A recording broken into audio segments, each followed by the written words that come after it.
Yeah, I mean, look, it's quite hard to overstate quite what this does to US relations, certainly in the Western Hemisphere, where it's put so much of its focus of its foreign policy. This is a sitting president being taken from his capital city, where his security forces should have him essentially impenetrably well guarded and fortified, taken by American special forces, along with his wife. And you can see there the intensity of the military operation. I wouldn't call it enormous, and it doesn't seem like it lasted that long in relative terms, but efficient, significant, and achieving this staggering result for the Trump White House. Unprecedented, frankly, to decide to remove a foreign policy irritant. Yes, the Trump administration have accused him of being a narco terrorist, the kingpin at the helm of two major global drug trafficking rings that they say traffic cocaine and other substances to the United States.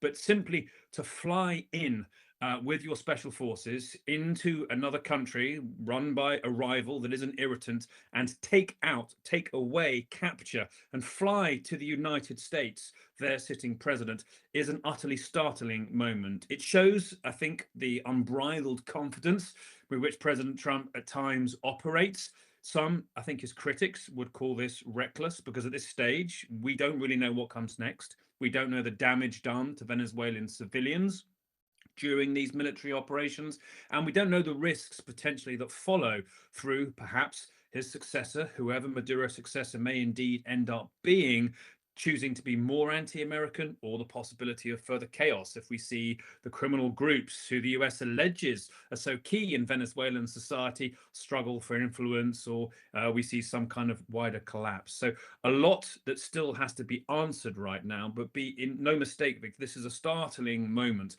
It shows US military supremacy, as I say, the confidence in which this was executed. It seems the efficiency. We don't know the extent of the damage to civilians and other parts of Venezuela here. We don't know what this means for Venezuela's military and political elite.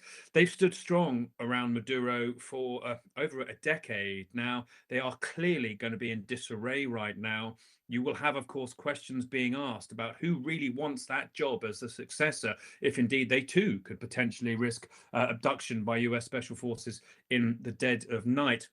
And I think this also sends a signal, perhaps, to US adversaries globally about the strength and decisiveness of Trump's action. We've seen him, when it came to the Iranian nuclear program, act in a way which his predecessors perhaps wouldn't have contemplated. Some, I think, would call that rash, perhaps less concerned about the things you don't know that might happen after you take a strident move, the unknown consequences that can follow.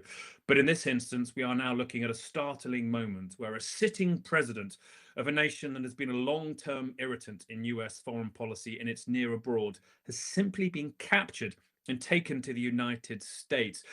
This is really about an indictment, which we've heard US officials stridently talk about being put before a grand jury in the Southern District of New York about narco-terrorism, for which since August there's been a $50 million reward for Maduro's capture or information leading to it. Being no doubt the US thinks it has a convincing criminal case, what's distinctive here is the use of their military to capture and take away an individual and his wife, who they say is a criminal suspect, but he's also the president of another nation with whom the US had a geopolitical beef. That's what's so startling here, as is the fact that we don't really know right now what comes next. And we knew so little about the fact this even was the United States carrying out this extensive military operation until we had a 74-word Truth Social post from the president himself saying that the US was behind it, along with US law enforcement acting with its military. A startling moment here. I think many of us heard these explosions and thought that it might have been the, what many thought, far-fetched notion of US land military action against Venezuela. That was a wild card. What I think few had thought might have even been on the table was the simple notion of using special forces to abduct Maduro and take him to the United States to face what the US says is its own justice system for narco-terrorism charges here. A staggering moment here, and one that I think also shows Maduro's inherent weakness. There was little his armed forces could really do to stop the US coming in and taking him, and that's really their key job. If you can't protect your president in your own capital, what are your security forces for?